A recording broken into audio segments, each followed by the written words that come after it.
Urgence médicale, j'écoute.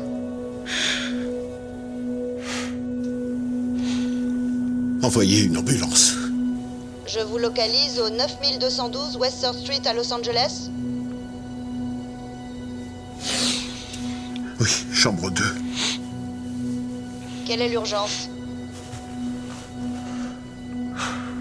Il y a eu un suicide. Qui est la victime? Moi. Allez, c'est parti. Bienvenue à tous. Alors aujourd'hui, c'est le premier podcast, la première émission du podcast Balek. Comme son nom l'indique, ici on s'en balèque. Je vais pas finir la phrase, mais tout ça pour vous dire que nous, on est des mecs qui testent les choses. On sait qu'on n'est pas parfait, mais écoute, on s'en balèque. Et je suis avec mon ami aujourd'hui, Maxime. Moi, c'est Blaise, et vous serez amenés souvent à nous écouter si vous avez envie de passer un bon petit moment tranquillou. On se prend pas la tête, on parle de sujets entre potes, c'est une discussion de comptoir. On arrive sans prétention, on cherche pas à être parfait, on cherche pas à avoir totalement raison, on dit simplement ce qu'on pense. Donc ce sera normalement toujours incomplet, imparfait, ça aura une part de vérité, donc une part aussi de fausseté, hein, si ça se dit. Mais voilà, comme son nom l'indique, on s'en balèque et écoutez, on espère que vous allez passer un bon moment avec nous. Max, je te laisse dire un petit mot. Introduire. Salut Blaise, salut tout le monde, bienvenue sur Balek, le podcast où vraiment on va s'en balèque. On est tous les deux, on est entre potes, on est à la cool, détendez-vous et puis on va passer un bon moment. C'est ça. Alors, aujourd'hui on est parti sur un petit thème, un petit thème un peu universel, surtout dans les temps qui courent. On voulait parler du bonheur. Alors Max, pour commencer, je vais te citer une petite citation que j'aime bien, de Voltaire, par rapport au bonheur. Qu'est-ce qu'il nous dit ce beau Voltaire? Il nous dit « Le bonheur est la seule chose que l'on peut donner sans l'avoir, et c'est en le donnant qu'on l'acquiert. » Donc moi je trouvais cette petite phrase un peu mignonne. Ouais, carrément. Tu vois, le bonheur ça coûte rien, mais on s'appauvrit pas en le donnant, tu vois. C'est beau. Qu'est-ce que t'as comme première réflexion toi quand tu penses au bonheur? Quand je pense au bonheur, je me dis que c'est quelque chose dont on me parle depuis que je suis tout petit. Alors peut-être que... Et je sais pas vraiment à quoi il ressemble. Mais peut-être qu'il a toujours été là. Et qu'au final, ce qu'on me définit comme bonheur, bah, ça biaise un peu ma perception. Et au final, j'espère pas faire partie de ces personnes qui... lorsqu'elles perdent les choses, se rendent compte de la dimension précieuse de la chose, tu vois. Est-ce que t'es heureux? Est-ce que t'as du bonheur en ce moment là, à l'heure actuelle de ta vie? Raconte-nous un peu comment t'es là. T'es heureux? T'es pas heureux? T'es dans quel état là? Je sais pas si je suis heureux, mais je sais que je suis pas triste. Et aussi loin que je m'en souvienne, j'ai rarement eu des moments de tristesse, en fait, tu vois. Je me souviens, j'ai toujours ri un peu bêtement, un peu à gorge déployée. Je souris facilement. Moi, j'ai pas de souvenir d'être triste. Et au final, est-ce que c'est pas ça un peu le bonheur, tu vois? D'avoir assez rarement des moments de tristesse, même si ça en fait partie, hein, ça fait partie de la vie, tu vois. On peut pas être toujours dans un état de façon linéaire et de façon... comment dire? Ouais, où on est tout le temps dans le même Voilà, état. c'est ça, exactement, voilà. Tu vois, je pense qu'il y a un peu des ambivalences, on balance dans un spectre d'émotions, on balance d'un côté ou de l'autre, mais voilà, moi, quand je regarde ma vie, j'ai toujours souvenir de grandes barres de rire avec les potos, et donc je pense que j'ai toujours été heureux au final, et que je le suis aujourd'hui encore plus. C'est quoi qui te rend heureux là? C'est quoi les moments de bonheur où tu te dis putain je suis bien là je suis bien là. Je me sens bien dans qui je suis. Ouais. Dans ce que je pense, dans ce que je fais. C'est quoi le truc qui te rend heureux en ce moment? Tu vois, ce qui me rend heureux au final, c'est de faire plaisir aux gens, tu vois. Quand je dis faire plaisir, c'est simplement décrocher le sourire de quelqu'un, faire une blague drôle ou pas drôle, mais qui fasse rire la personne, tu vois. Donner un biscuit, un gâteau, proposer un café, juste un petit geste, tu vois. Dès lors que je peux rendre quelqu'un un peu... lui faire plaisir ou la rendre, entre guillemets, heureuse, sans prétention, moi, ça me fait kiffer, tu vois. Mais au final, j'ai l'impression d'être souvent dans un état de coolitude. Je suis assez zen, tu vois. Et je pense pas que je cherche finalement tant que ça le bonheur, tu vois. Tu vois, je pense Tu cherches pas le bonheur? Ouais, je le cherche pas, ouais. Je le cherche pas parce que moi, je considère que c'est plutôt un état interne. Et j'ai pas besoin de creuser beaucoup. Ouais, mais tu peux le chercher intérieurement, Ouais, ouais, carrément. Mais il s'avère que j'ai pas besoin de creuser beaucoup pour le trouver. J'ai simplement enlevé la couverture, elle est là, tu vois. Ouais. J'ai cette chance-là. C'est vrai que t'as de la chance parce qu'il y a des gens, je pense, qui ont du mal, tu vois, à trouver, tu vois, le bonheur. À trouver le bonheur. Je pense que ça doit différer en fonction de chaque individu, tu vois. Est-ce que aussi la culture de la société fait que c'est plus ou moins complexe de trouver ce bonheur? Par exemple, tu vas dans les pays du tiers-monde, le contexte est assez difficile.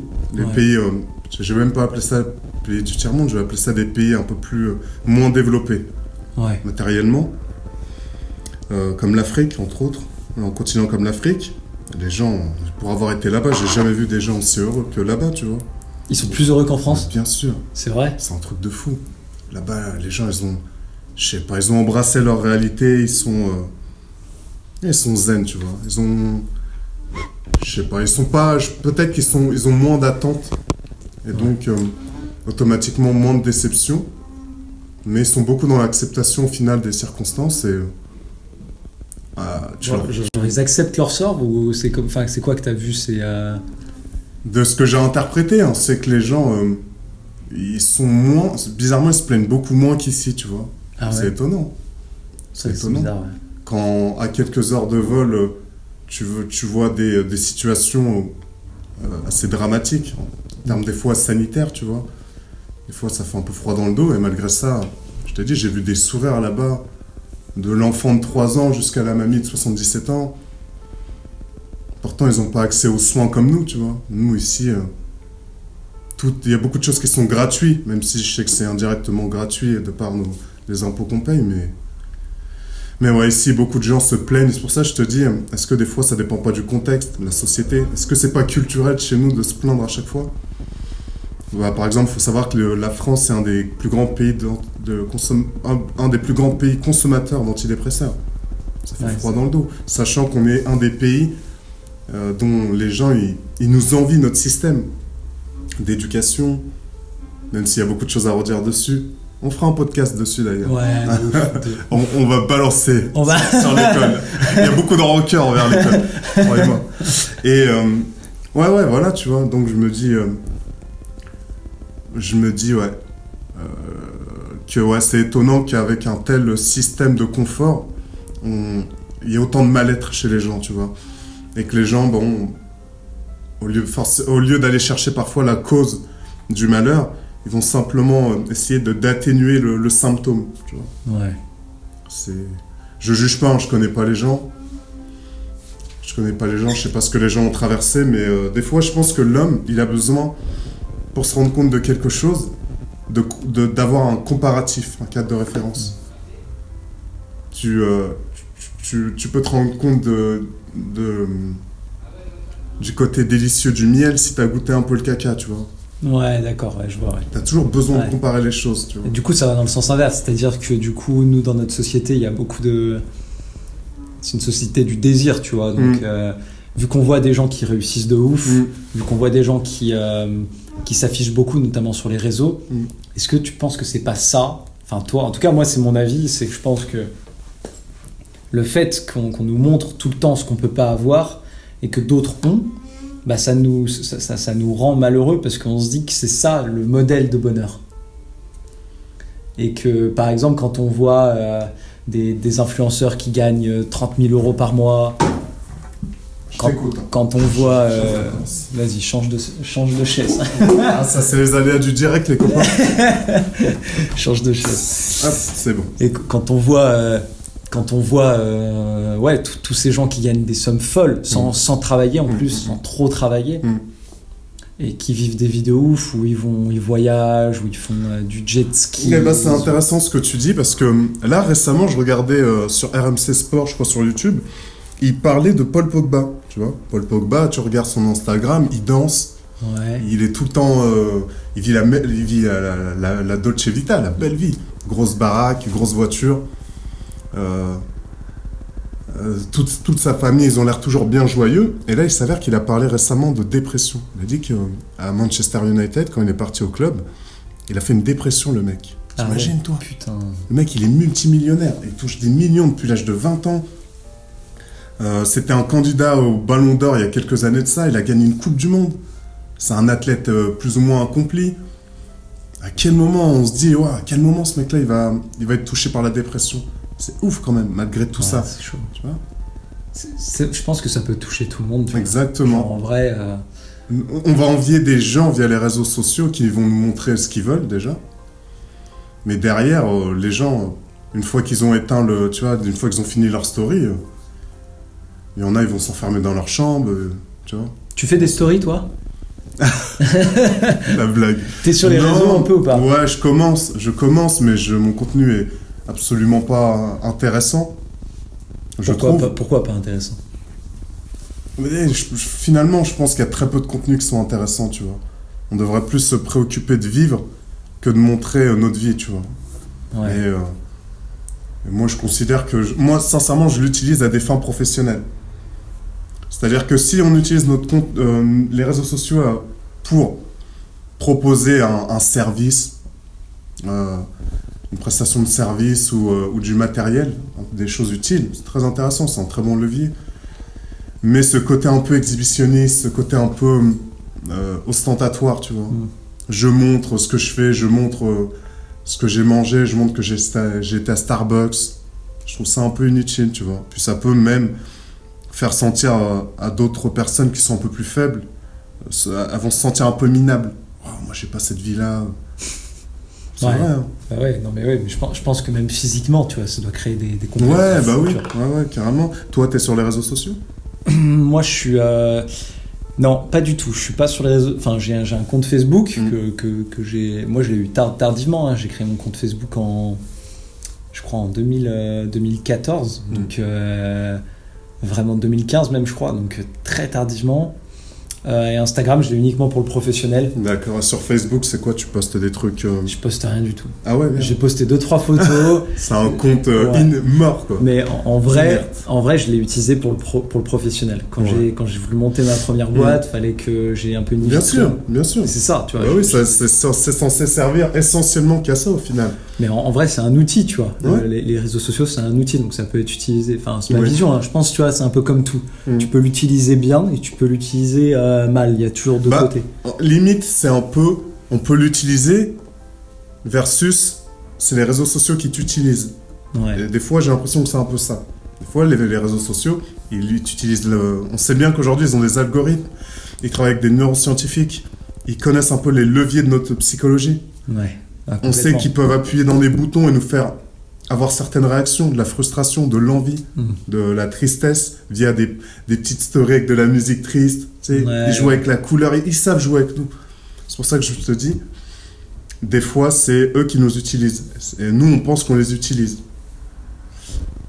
Et donc je pense qu'il faut prendre faut prendre le truc. Moi, je pense qu'il faut vraiment prendre le truc comme un outil. Et je pense d'ailleurs qu'il y a un problème d'éducation à ces outils-là, tu vois. Ouais. Genre, j'avais... moi, il y a un truc que je trouve génial, c'est comprendre les algorithmes. Et en fait, les algorithmes, ils sont paramétrés pour te faire voir ou pour te faire écouter des choses que tu désires, tu vois. Donc, par exemple, moi, je sais que sur YouTube, je regarde beaucoup de contenu sur l'énergie ou sur... par exemple, là, en ce moment, c'est les élections. Je regarde beaucoup, tu vois, de trucs sur les élections, donc les candidats, etc. Et on me propose que du contenu de candidats, tu vois. Donc, et en fait, tu peux, je pense, paramétrer. Il y a des fonctions, tu vois, qui permettent, par exemple, sur YouTube, je sais que sur YouTube, tu peux dire ne me recommandez pas cette chaîne. Et moi, je l'utilise énormément parce que j'ai un problème, c'est que je suis un putain de geek, tu vois. Et je joue énormément à League of Legends. Je sais pas si tu connais. Non, je joue très rarement au jeu. Tu joues pas? Ouais, je joue pas. Et bah, je joue de ouf à ce jeu, mais genre des fois ça devient une addiction, tu vois. Et je regarde des vidéos de mecs jouer des fois, tu vois, où ils parlent de comment jouer mieux, comment s'améliorer. Et tout. D'accord. Et je peux perdre genre 30 minutes à regarder un type jouer. Ouais. Et du coup, moi, je dis à l'algo, arrête de me recommander ces vidéos parce que je kiffe regarder ça. Bah oui. Mais donc tu lui, veux il m'en envoie, mais moi, je veux me détacher. Bien tu sûr. vois. Bien sûr. Est-ce qu'il t'écoute d'ailleurs? Ouais, sur YouTube, en fait, il va m'écouter à demi-mot. C'est-à-dire que il va réduire, mais à un moment, il va te remplacer. Il va en remplacer. Ouais, bah oui. Et là, je retombe dans le truc. Ouais, et en c'est fait, fort. je dis, ne me recommandez pas cette chaîne-là. Et il m'en repropose une. Ouais. Et donc, du coup, je dois redire, ne me repropose. Et en fait, il sait que j'aime ça. Donc, je pense que l'algorithme, il sait que j'aime regarder ce contenu. Mais il me le propose. Mais moi, en fait, si j'ai envie de paramétrer mon algo pour devenir quelqu'un à mes yeux de plus intelligent, parce que le problème c'est que le jeu vidéo me rend pas plus malin, tu vois. Genre ça me fait kiffer, hein. Je suis un gros joueur, je joue depuis que j'ai, je sais pas, 4-5 ans, un truc comme ça. D'accord. Donc j'ai toujours joué dans ma vie. Je pense que je jouerai toujours, tu vois. Genre c'est un truc ancré en moi, mais c'est hyper important, je pense, d'arriver à maîtriser, à contrôler les algos. Et donc par exemple, tu as un algo que tu peux pas contrôler, ou très peu, je pense, c'est l'algorithme de TikTok, tu vois. Ouais. Waouh. Où ça défile, Wow. et tu te bouffes des contenus à la chaîne, et donc là c'est un peu plus dur, je pense, de le maîtriser, de le contrôler. Alors qu'un algo comme Facebook, un algo comme YouTube, un algo même comme Twitter, tu vas choisir les personnes que tu follow, tu vas choisir les personnes ou les pages que tu likes. Et donc ça te permet de paramétrer ton algo pour qu'il te rende un peu plus malin, un peu plus intelligent. Si tu as envie, par exemple, si t'es passionné, par exemple, d'astronomie, je parle d'un truc classique, et ben tu vas pouvoir paramétrer ton algo sur que des gens qui sont qui travaillent dans ce domaine-là, suivent, par exemple sur Twitter, tu vas suivre que des gens qui sont calés dans ce domaine-là, et d'un coup, tu vas avoir que du contenu là-dessus. Ouais, je comprends. Tu vois, t'as que du contenu là-dessus. Donc au final, tu deviens calé là-dedans, parce qu'à force de lire du contenu là-dessus, bien sûr. Mais bon, c'est une démarche, hein. La plupart des gens font pas ça, enfin j'en suis conscient, tu vois. Ouais. Ça a un côté un peu dangereux. Il y a, je crois, un sociologue qui parlait de ça, qui disait en gros, le problème avec les réseaux sociaux, c'est que ça a tendance à t'enfermer dans des bulles. Donc tu vas aimer quelque chose, tu vas aller sur un thème, une thématique, où tu auras un avis, et au fait, il va te donner que des gens qui vont dans ton avis. C'est un biais de confirmation un peu. Ah, mais oui. Et au fait, tu auras du mal après à t'ouvrir à d'autres avis qui vont menacer un peu ton avis, tu vois. Et c'est pour ça que ça commence à faire des fois des genres de groupuscules un peu. Nous, on a raison, vous avez tort, c'est vous les cons, c'est nous les bons, tu vois. Ouais, mais je vois totalement, parce qu'il y a des groupes d'extrême droite. C'est ça, c'est parce qu'au fait, aujourd'hui, ça te permet, si t'aimes les chats, tu vois, les chats à 3 pattes, bah ça te permet d'aller, et que tu détestes les chats à 4 pattes, tu peux aller sur un groupe et vanter le mérite des chats à 3 pattes, tu vois. J'adore l'analogie. Ouais, non, mais c'est vraiment ça, tu vois, alors qu'on est censé être en contact avec plein de choses qui peuvent des fois nous mettre mal à l'aise, nous bousculer dans nos pseudo-certitudes. Et là, ça t'enferme, en fait, dans quelque chose de très... j'ai raison, tu vois. Je détiens la vérité. C'est un peu les guéguerres qu'on voit sur les réseaux sociaux. Ouais, je pense que tu vois, ça peut clairement, en faisant ça, ça peut clairement nous détourner du bonheur, tu vois. Clairement, parce que plus tu vas utiliser, plus tu vas mal utiliser ces outils-là, plus je pense que ça peut t'éloigner. Parce que si tu regardes, moi par exemple, j'aime beaucoup la nature, tu vois, j'aime beaucoup l'écologie. Et du coup, tu sais, j'étais abonné à beaucoup de chaînes qui te montrent que la planète part en couille, tu vois, part en sucette, et que c'est vraiment dangereux. J'adore ce contenu-là, mais je le regarde pas parce que c'est un contenu qui me rend malheureux. Tu vois ce que je veux dire ? Ouais, bien sûr. Mais c'est triste, mais... C'est quoi ? C'est la collapsologie, non ? C'est pas ça ? Ouais, la collapso. Et moi, il y a une époque où j'étais énormément collapso, tu vois. J'ai découvert ça et je me suis rendu compte, ah ouais, donc en fait, on est dans la merde, ça va partir en couille. Et le problème, c'est que ça m'empêchait d'agir, tu vois. Ça m'empêchait de me prendre en main, parce que je me disais, de toute façon, c'est foutu, tu vois. C'est ça. Et ça me rendait triste. Et je me suis dit, mais putain, si je reste comme ça, je vais pas agir, je vais rien faire. Et ma vie, elle va... Et j'étais en mode ressentiment, tu vois. en mode, bah, de toute façon, ça sert à rien, voter, ça sert à Ouais, rien, ouais. se bouger le cul, ça sert à rien, Bien parce que de sûr. toute façon, c'est foutu. Je parlais de ça avec une petite jeune que je coach, et elle m'expliquait que toute sa génération de gens, elle doit avoir 20 ans, ils sont en mode Balek, justement. En mode, il y a génération no futur. Tu vois. Il n'y a Ouais. pas de futur, donc on va pas aller voter. On va expérimenter plus ou moins des expériences kiffantes sans avoir une réflexion sur les conséquences. Et c'est exactement ça. Quand tu sais qu'après demain, c'est hypothétique, qu'on a mis en hypothèque ton avenir, autant dire que là, le présent, t'es en mode vas-y frère, pourquoi je vais bosser à l'école? Pourquoi j'irai chercher ce diplôme? Ça sert à rien, ouais. On est là à un peu comment dire que la jeunesse c'est des petits cons, ils sont sur TikTok, ils sont tout le temps sur les réseaux sociaux, ils sont tout le temps en train de jouer sur YouTube, blablabla. Mais au final, on leur a envoyé un message extrêmement on leur a pas donné une promesse d'avenir. Ouais. Normal que les petits sont là en mode vas-y frère, on est lundi, je sais pas si vendredi ça va exister, tu vois. Donc moi je profite. Ils sont dans la quête du plaisir, tu vois. Je peux totalement comprendre. J'aurais eu le rage, je serais comme eux. Je vais pas leur donner des leçons de morale. Toi, t'es pas du tout là-dedans, du coup? Dans quoi? Dans la consommation des nouveaux outils. Dans le plaisir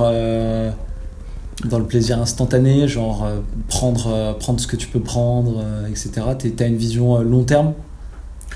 J'ai une vision, pas forcément long terme, mais j'ai plutôt une vision un peu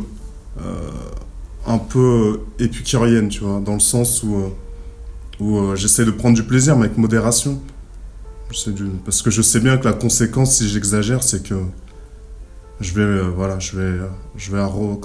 recevoir le retour du bâton, tu vois. Ouais. C'est avec l'âge, hein, de toute façon. Avec l'âge, tu prends une certaine maturité, tu commences à comprendre que quand rétrospectivement, quand tu vois qu'à chaque fois, tu as été dans l'excès, dans le plaisir, tu as toujours payé, tu vois. Et au final, en comparaison, la facture a toujours été plus élevée que ton niveau de plaisir. C'est quoi les trucs qui t'ont fait le plus kiffer? T'as déjà fait des gros excès de kiff ou pas? Quand t'étais jeune ou... Au final, tu vois, je me rends compte, mon caractère fait que je suis pas quelqu'un... je t'ai dit, je suis pas quelqu'un qui court après les kiffs, tu vois. C'est bizarre. Hein. C'est bizarre. On pourrait croire que je suis assez platonique, tu sais. Mais c'est un peu ça, tu vois. Après, c'est mon caractère qui fait ça. Hein. Je sais pas pour toi, tu courais après le kiff, toi? Il y a une époque, ouais, je courais après le kiff. J'ai beaucoup, tu sais, j'ai zoné les boîtes de nuit. Tu vois, moi, je faisais pas ça. T'as pas zoné les boîtes de nuit? Ouais, du tout. Non, c'est... je pouvais pas. Ah ouais. Et moi, c'était le vendredi soir, samedi soir ou rien, tu vois. J'étais en mode à fond là-dedans, à essayer de boire. Moi, mon corps n'aime pas l'alcool, tu vois. Donc, j'arrivais pas, tu vois. D'accord. Pareil, quand il fallait fumer, mon corps aimait pas. Donc, j'ai rapidement compris que c'était pas trop fait pour moi, tu vois. Mais il y avait cette recherche, puis la recherche de la fameuse, tu vois. Ouais. Voilà, Ouais, bien sûr, ça c'est la base. C'est la base, hein. Tu veux chercher des meufs, et donc quand tu veux draguer, tu vas où? En boîte. En boîte. Alors que c'est certainement un des pires endroits pour draguer, qu'on y pense. Ouais, compliqué. Musique à fond, luminosité qui met tout le monde en valeur, qui fait que quand on voit les gens à la lumière du jour, bah, c'est pas forcément ce qu'on avait cru. En fait, c'était un ton maillot qui se cachait derrière. C'est ça, exactement. Derrière cette sirène. C'est derrière cette sirène. Merde, j'ai une sardine. Mais, et vice versa, hein. Peut-être que pour la nana, toi aussi, t'étais Brad Pitt. Et à la fin, t'es plus bébert, quoi. Ouais, voilà. Putain, c'est quoi ce gars? Ouais, c'est ça. La vache. Il a quand même une sale tête. Putain, faut que j'arrête de boire, la meuf. Ça m'est déjà arrivé en plus une histoire comme ça. Je te jure, j'avais chopé la meuf en boîte, on sort. Et je suis sûr, elle me trouvait pas aussi beau gosse que dans la boîte. Tu l'as senti? Je l'ai senti. On n'a pas fini la soirée ensemble. Hein. Elle me suis pris un bon rouge. Elle t'a ghosté après. Mais ouais, non, la recherche de kiff. Après, moi, tu vois, j'ai pas été dans le kiff vénère, parce que j'ai rapidement compris que si tu voulais être heureux et si tu voulais vivre normalement, t'allais devoir travailler sur tes désirs, tu vois. Ouais. Tu vois, donc c'est beau. Il y a quelque chose en toi qui te pousse à vouloir toujours plus, qui te pousse à, tu vois, à désirer toujours plus. Donc, t'as envie d'acheter des beaux habits, t'as envie d'être plus musclé, t'as envie d'avoir toujours plus. Ouais, d'être toujours plus validé. Tu veux plus de likes, tu veux plus de jeux vidéo, plus de technologie, plus de... On veut toujours plus. Ouais. En soi, donc faire plus de restos, tu vas faire plus de sorties. C'est ça. Et je pense que ça, de toute façon, c'est avec le temps qu'on le comprend. C'est-à-dire qu'il ne faut pas s'étonner que la jeunesse, ça soit plus ou moins dans l'excès, parce qu'au final, elle va s'autoréguler, tu vois.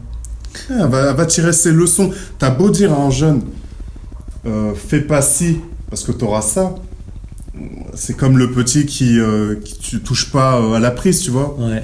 Tu sais, il met les doigts dans la prise, il va comprendre. Il va pas le refaire 2 fois, à moins qu'il ait un petit souci intellectuel, le pauvre.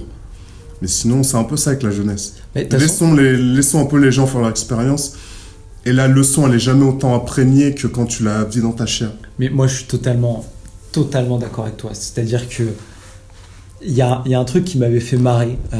Je sais plus qui c'est qui disait ça.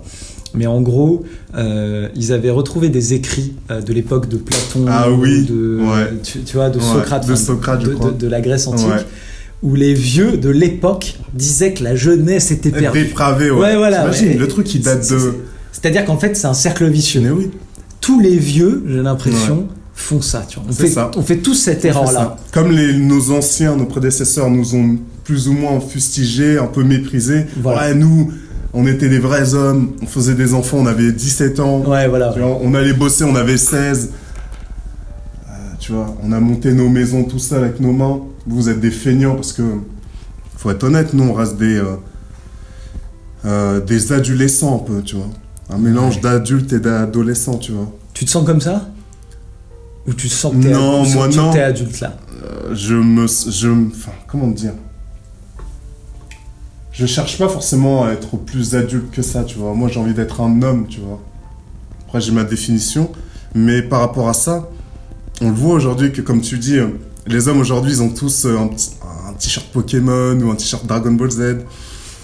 Les nouveaux pères, aujourd'hui, jouent avec leurs enfants aux jeux vidéo, chose qui se faisait pas avant, tu vois. Ouais. Il y a après, c'est le temps, c'est l'époque qui veut ça. C'est quoi pour toi être un homme ? T'as dit, moi, je sais pas. Moi, c'est après, j'ai eu la chance d'avoir des. Tu te considères comme un homme ? Non. Non, je suis un homme en construction. Tu vois. Ouais. Je me pose mes briques et au fil des jours et des épreuves, j'essaie d'en tirer des leçons pour justement grandir, tu vois. Mais moi, je considère que ça reste un chemin, tu vois. C'est pas une destination, ça reste un chemin. T'atteins jamais le stade ultime de l'homme. Le but, c'est d'avancer tout le temps. C'est un long chemin. Ouais. C'est comme l'apprentissage, c'est comme l'éducation. Moi, quelqu'un qui me dit je suis instruit ou je suis éduqué, il n'a pas compris. Ouais. Le but, c'est d'avancer sur le chemin de l'éducation. Et c'est que t'as une grande prétention en avançant des choses comme ça, tu vois. Ouais. Ça reste mon avis, tu vois. Moi, je pense que... de toute façon, c'était la phrase qui était écrit, je sais plus où, je sais plus si c'est sur le fronton du temple de Delphes, qui disait je sais que je ne sais rien. Je sais plus si c'est ça, hein, je dois me tromper, hein, très certainement, mais en tout cas il y avait cette phrase moi qui m'avait marqué, je sais plus quel philosophe, je sais plus quand est-ce que j'avais appris ça, mais en soi, je pense que quand tu sais que tu sais, c'est-à-dire quand tu te dis dans ta tête, putain je suis un sachant là. Ouais. Là, je suis quelqu'un qui pèse, tu vois. Je suis quelqu'un qui pèse dans le game. Je me sens fort, je me sens puissant.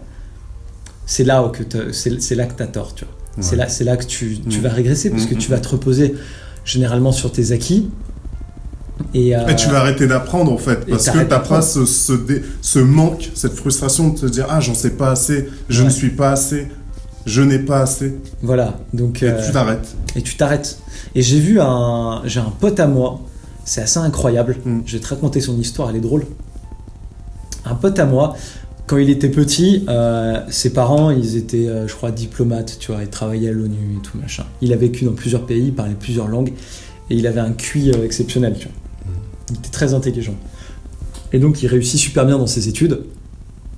Et en fait, arrivé, il fait donc une prépa et il veut, lui, son objectif, c'est d'atteindre HEC, tu vois, la grande école de commerce de France, la plus grande école de commerce de France. Elle est à Paris, hein, c'est ça? Ouais, à Paris, ouais. HEC Paris. Sauf qu'il l'a pas. Il passe les concours, il l'a pas. Et donc jusque-là, il s'est reposé sur ses acquis, tu vois. Pas trop de travail, tranquille, tu vois. Donc le mec, il arrive quand même à aller, il fait prépa, talent, tout ça au talent. Tout ça un peu au talent. Ouais. Et il a pas HEC, tu vois. Et mais il a la 3e meilleure école de France, tu vois, qui est, je sais plus si c'est. C'est l'EM Lyon. C'est l'EM Lyon ou ouais, quelque chose comme ça. Et il refuse d'aller à l'EM Lyon.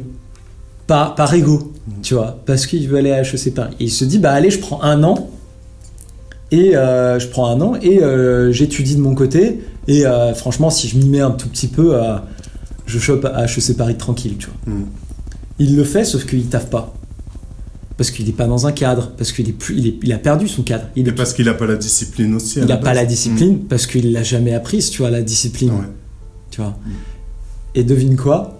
Il rate tous les concours et il a aucune école. Et tu m'avais dit que ton histoire était drôle. J'attends la chute.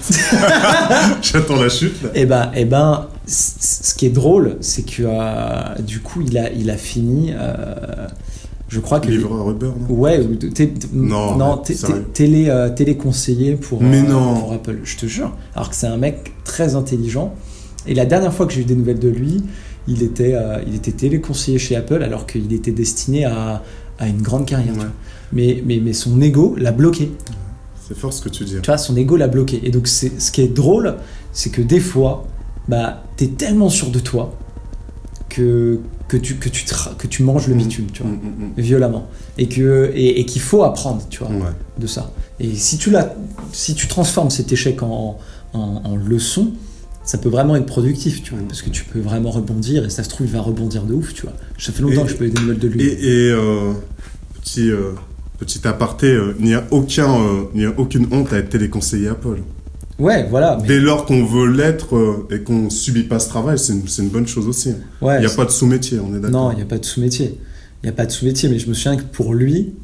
Sauf huissier, bien sûr. Huissier, maton.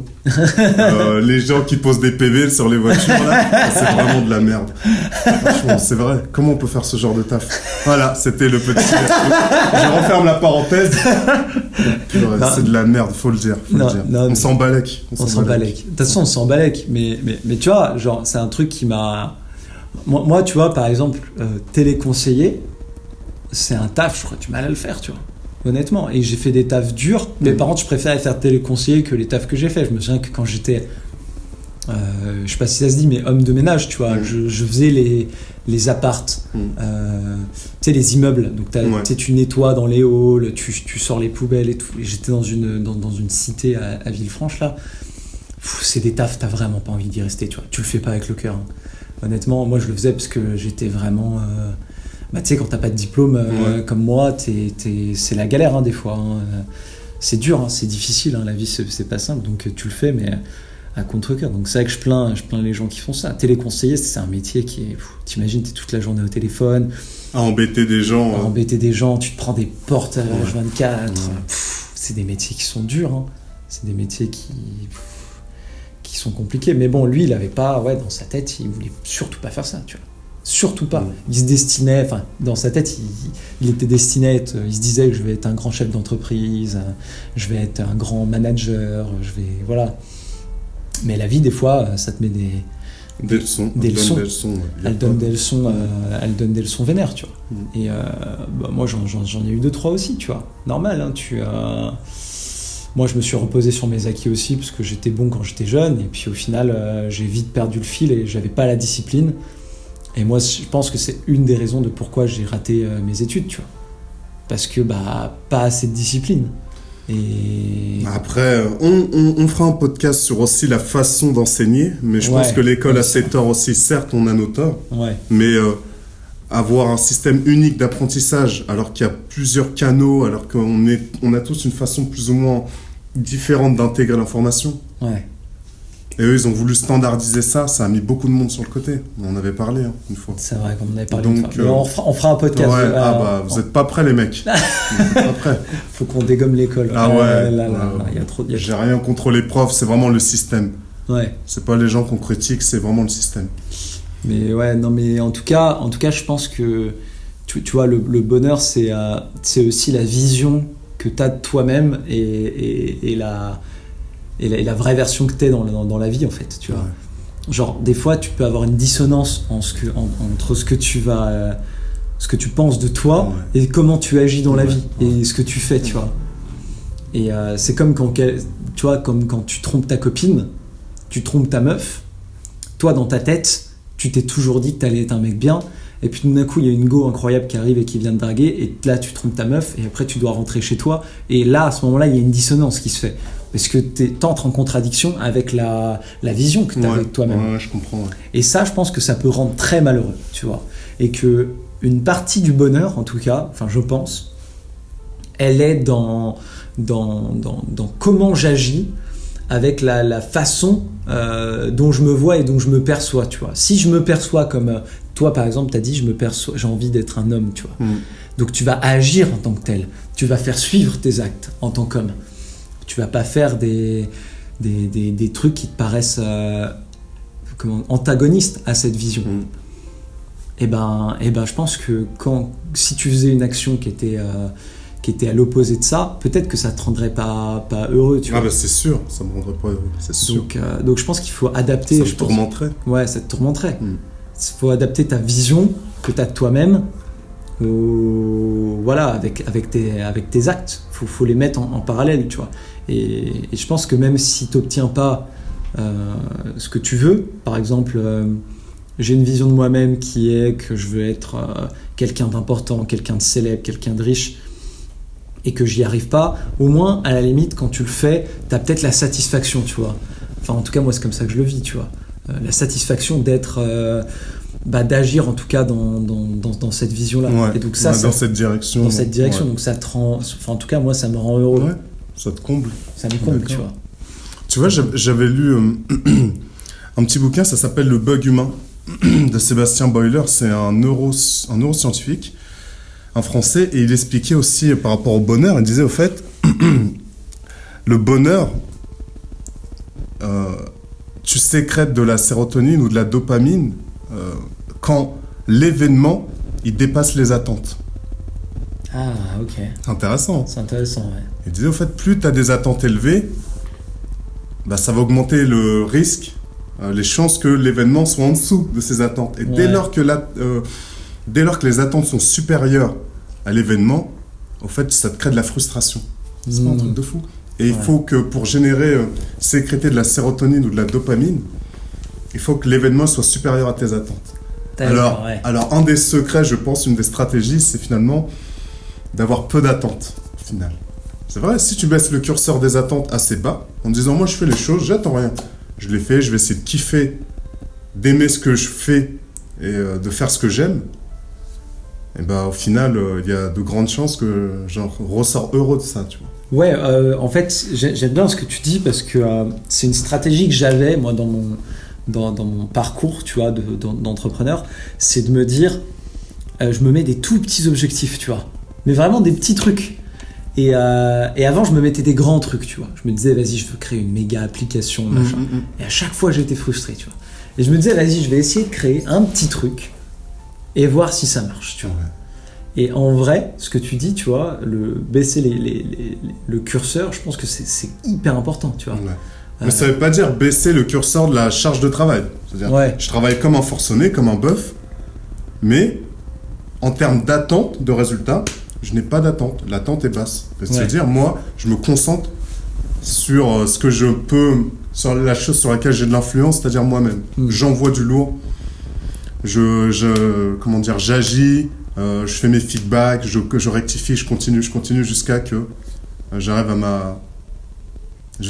à récolter les fruits de mon travail. Ouais. Mais derrière ça, il faut vraiment baisser le curseur des attentes.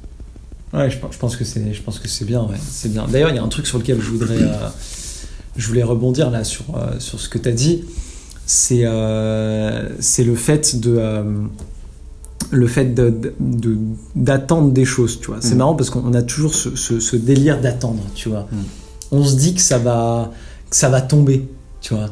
Genre, on se dit, putain, si je fais du sport, je vais être musclé, tu vois. Donc t'attends d'être musclé.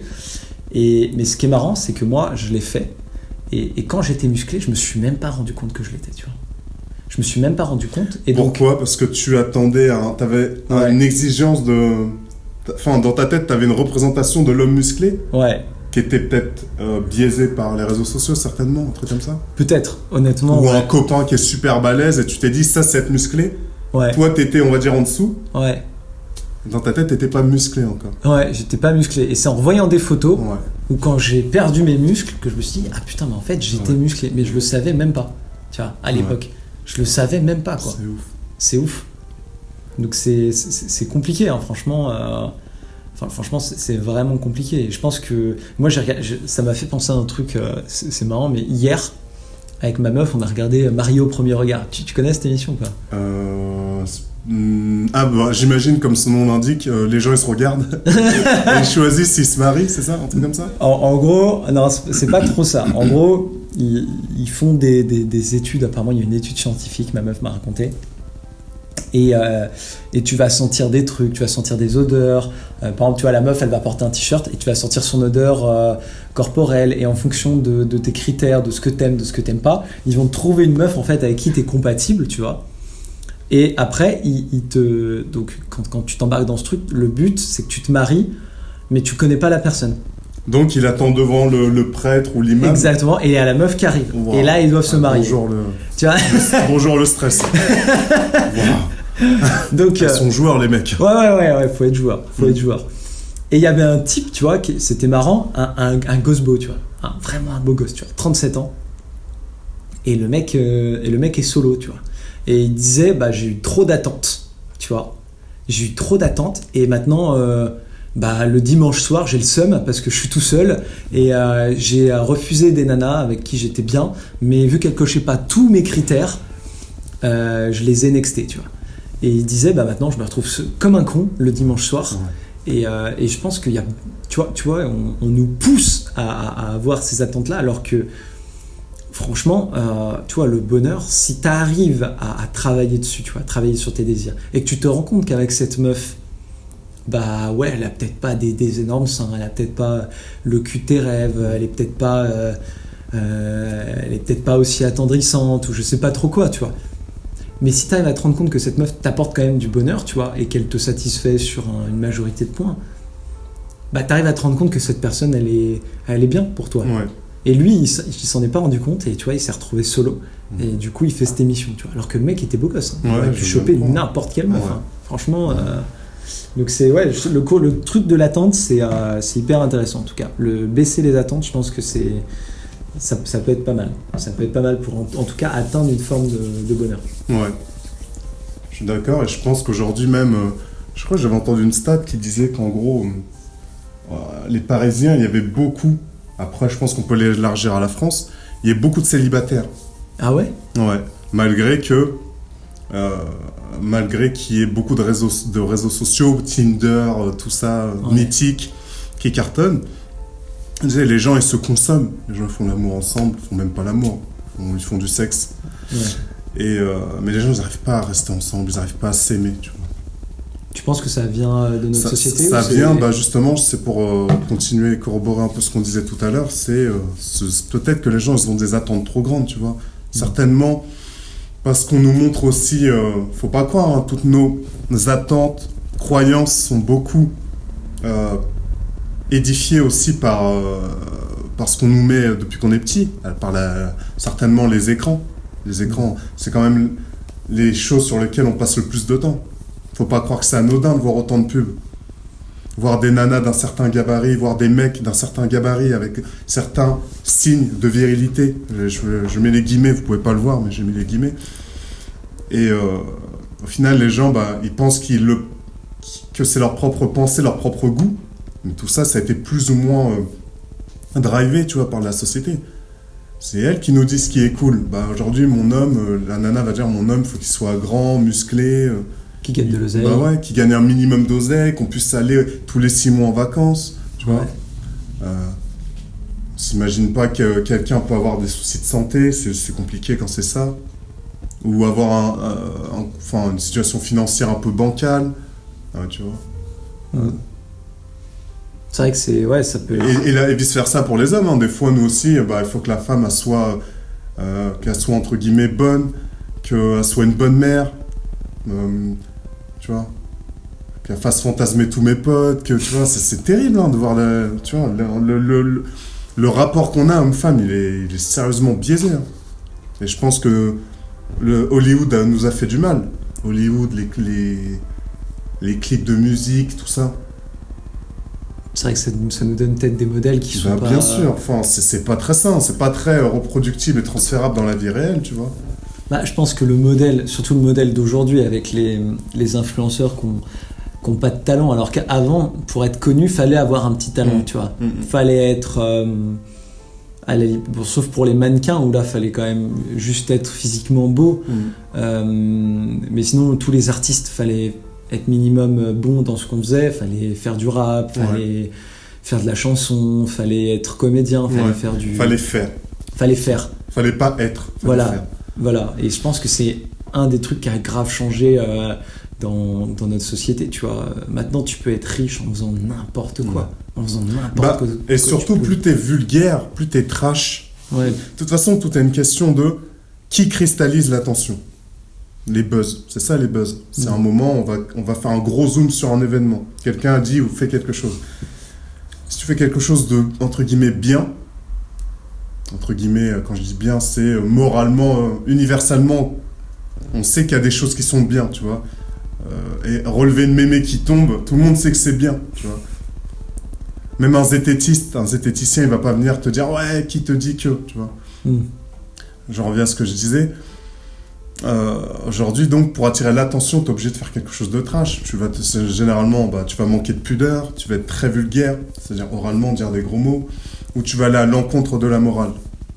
Et c'est ce qui fait que ça va cristalliser l'attention sur toi, et ça, tu vas pouvoir générer de l'argent, tu vois. J'entendais une nana qui vendait l'eau de son bain. Ouais. Je sais pas combien d'euros elle vendait ça, c'était cher. L'eau de son bain. C'était pas plus de 1000 balles, je crois. Un truc comme ça, je tairais son nom. Je sais même pas c'est qui d'ailleurs. Faut pas donner... Ou Benjamin Ledig, un truc comme ça. Le gars là qui twerk dans une église. Ouais. Tu vois bien qu'il cherche le buzz. Tu vois bien que c'est un bonhomme qui est malheureux. Il est complètement paumé. Ouais. Il est littéralement paumé. Je sais même pas ce qu'il a vécu. Hein. Mais quand on arrive à faire des choses comme ça, c'est que tu dois être extrêmement malheureux. Et qu'à mon avis, il existe que par qu'en étant à contre-courant de la morale, tu vois. C'est-à-dire de ne respecter personne. Comme ça, je le plains plus qu'autre chose. Ouais, je pense que c'est assez triste. Le problème, c'est qu'aujourd'hui, ça envoie un petit message aussi aux petits jeunes. Si tu veux exister, entre guillemets, être validé ou suivi par une certaine masse, va à contre-courant des choses universellement bien, moralement, tu vois, bénéfiques, ou fais de la merde, en gros. Fais de la merde et t'auras des gens qui vont venir et vont te suivre. Ils vont te liker, ils vont dire que t'es courageux de faire ça, tu vois. Ouais, j'ai découvert un courant qui me fait penser à ce que tu dis là. Ça s'appelle le mukbang sur mukbang. Ouais, ça me dit rien. Sur internet. C'est des gens qui bouffent des quantités astronomiques de nourriture, tu vois. Ah oui, puis ils sont payés par des gens. Ouais. Et en fait, c'est pas en Asie ça? Ouais, ça vient de l'Asie parce qu'à la base les gens sont célibes. Ouais. Et du coup ils mangent tout seuls, tu vois. Ok. Ils mangent tout seuls. D'accord. Et du coup, ils regardent des vidéos d'autres gens manger pour se sentir moins seuls. Et du coup, ça a créé ce phénomène-là. Et les mukbangers, pour percer, en fait, il y a une course un peu mais ils doivent manger toujours plus et toujours plus longtemps. Tu vas pouvoir avoir le plus de viewers, etc. Et du coup, il y avait l'histoire d'un mec aux États-Unis qui a été un des premiers mukbangers qui était vegan à la base. Et je sais plus son nom, mais en gros il était vegan à la base. Ça vient d'une vidéo du Media Blast que j'ai regardé, qui s'appelle Infernet. Je vous recommande tous d'aller voir, c'est génial. Et donc ce mec là, il est vegan à la base, mais il en a marre d'être vegan, Et il en a marre de faire du contenu comme ça sur sa chaîne. Et donc, il passe de vegan à mukbanger. Et il mange des quantités toujours plus astronomiques de bouffe. Et il se met à grossir. Et il passe de... le mec, il devait faire 60 kilos à 150 kilos, tu vois. 200 kilos. Et à la fin, en fait, donc, t'as son évolution. Et il passe de un mec mince, qui avait peut-être pas beaucoup de sous, tu vois, mais qui avait un copain, qui avait une vie, tu vois, à un mec énorme, mais extrêmement riche, tu vois. Et dans ses vidéos, il s'en vante, tu vois. Il dit, bah maintenant, je suis riche, allez vous faire foutre les pauvres, allez vous faire enculer. Et donc, du coup, lui, il a fait une transition, tu vois, avec, en se dévalorisant, tu vois, en se mettant plus bactère. Et ben, dans notre société, ça a été validé, tu vois. C'est ça, c'est exactement ça. Et on lui a donné du fric. Ouais. Et c'est terrible que ce genre de comportement, tu vois, soit validé, je trouve. Ça devrait pas, tu vois. Hein, et qu'il y ait des mecs qui se plaignent que, par exemple, un footballeur gagne tant. Mais ces mecs-là, ils ont dû cravacher, mais comme des chiens depuis qu'ils ont 12 ans. Depuis qu'ils ont 12 ans, ils sont séparés de leur famille pour être en centre de formation. On leur met une pression énorme, pression de la famille. Bah, si je réussis, je mets bien ma famille. Le club aussi te met une pression pour signer le premier contrat pro. Entre les blessures, peur d'être blessé, il faut performer. Quand tu t'approches de la performance, c'est là où tu te rapproches le plus de la blessure aussi, tu vois, parce que tu t'approches de tes limites. Et ça, il faut répéter ça tous les week-ends, tous les entraînements. À moins d'être Ronaldinho, d'avoir un talent tel que t'as même pas besoin de t'entraîner pour jouer au plus grand niveau. Mais la plupart des gens, c'est pas ça. La plupart des gens, ils savent qu'ils vont pouvoir briller sur 5-6 ans, la plupart des footballeurs. Parce qu'après ça, il y aura une blessure. Il y a déjà un petit qui toque à la porte, qui est prêt. Le mec, il a la dalle, tu vois. Surtout aujourd'hui, avec les montants, la bulle. Tu vois, les coûts quand même, aujourd'hui, des salaires. En 10 ans. Je me rappelle, quand Gareth Bale, c'était le premier joueur à avoir coûté 100 millions. Tout le monde en parlait. Même TF1, ils en parlaient. Aujourd'hui, un joueur qui vaut 100 millions... C'est quoi ? Ça choque personne. C'est quoi les plus grosses valos de joueurs ? Eh bah, vu que je regarde pas le foot, j'en sais absolument rien, mais je pense qu'à mon avis, Neymar, Mbappé, tout ça, il valent très cher. J'en sais absolument rien, vu. Je me suis vraiment détaché de ça, pour le coup. Putain, c'est marrant, ouais. Mais ouais, tu vois, c'est quand même fou, tu vois, que... tu vois, qu'il y ait des gens qui se plaignent que ces gens-là gagnent énormément d'argent, alors qu'il y a des gens qui font vraiment... pas grand chose ou très peu, tu vois. Très peu de talent, un travail assez restreint et qui gagnent des sommes folles, tu vois, juste en se dégradant. Ou juste des meufs qui montent leur cul sur Instagram, sur TikTok, OnlyFans, et elles gagnent des sommes folles de fric. Je trouve qu'il y a vraiment un... Mais en vrai... Il y a une inversion quand même des valeurs. On pourra dire ce qu'on veut. Objectivement, il y a une vraie inversion des valeurs. Je pense qu'il faudrait qu'on fasse un podcast sur l'argent. Ouais. Oui, ça c'est sûr, les copains, on le fera. Parce que je pense qu'il y a aussi la notion bonheur, l'argent est quand même lié intrinsèquement, enfin c'est mon avis, je pense, au bonheur. Et en même temps, elle l'est pas. C'est-à-dire qu'il y a... Je pense que c'est pour ça qu'il faudrait qu'on fasse un podcast plus tard sur l'argent, c'est parce que je pense que l'argent, il influe énormément sur notre bonheur, parce que... moi, je réfléchis en pyramide de Maslow, tu vois. Et je me dis, bah voilà, j'ai besoin d'argent, pourquoi ? Bah pour remplir mes fonctions vitales, qui sont, j'ai besoin d'un toit parce que j'aime pas dormir dehors, tu vois. Ah, t'aimes pas dormir dehors ? Oh, putain, c'était relou, toi. J'étais habitué à dormir sous un toit au chaud, dans un matelas. J'aime bien le chauffage, tu vois. J'aime bien manger. Et j'aime bien ne pas avoir soif, tu vois. Donc j'ai besoin de thunes. T'es compliqué comme mec quand même. Je suis chiant. Madame le dit tout le temps. Je suis chiant. Et je pense que tu vois, il faut quand même un minimum d'oseille pour être heureux, tu vois, dans notre société. Donc l'oseille est quand même intrinsèque, je pense, au bonheur aujourd'hui, pour un certain nombre de choses, comme il l'est pas, tu vois. Genre, si tu vas dans les forêts amazoniennes où tu trouves des tribus. L'argent, encore une fois, c'est contextuel. Hein. Ouais, c'est contextuel. En vrai, c'est contextuel. Nous, on est dans une société capitaliste, donc ce papier-là, avec un chiffre dessus, pour nous, ça a de la valeur. Tu donnes ça à un aborigène, il se torche les fesses avec ça. Et dit, est-ce que t'en as encore, tu vois ? Toi, t'es là en train de pleurer, tu vois, c'est la valeur qu'on donne aux choses. On peut pas être plus fort qu'un système. Chacun à notre échelle. Le système est plus fort que nous, c'est un système capitaliste, on est dedans. Faudra réussir à... comme une partie d'échecs, hein, on est des pions. Il faudra réussir à avoir un moment une promotion, tu vois. Qu'est-ce que tu penses des gens qui quittent le système, toi? Est-ce que tu Ouais, penses... je peux comprendre, je peux largement comprendre parce que se dire je m'engage à changer le système, ça demande une sacrée paire, tu vois. Ouais. Une sacrée paire.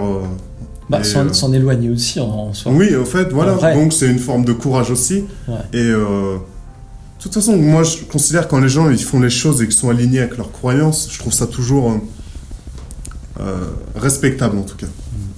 Respectable.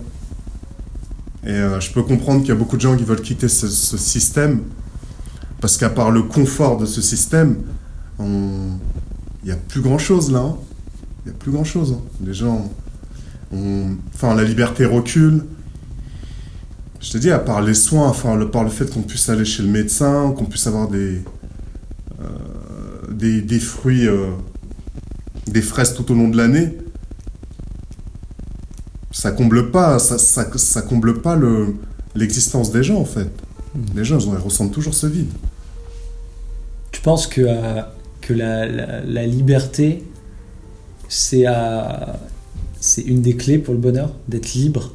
Oui, Est-ce sûr. Est-ce que du coup tu penses aussi que l'argent apporte cette liberté-là? Est-ce que tu penses que les trois sont liés? Le bonheur, liberté, argent, et est-ce que aussi il y aurait pas par-dessus ça les relations? Je pense.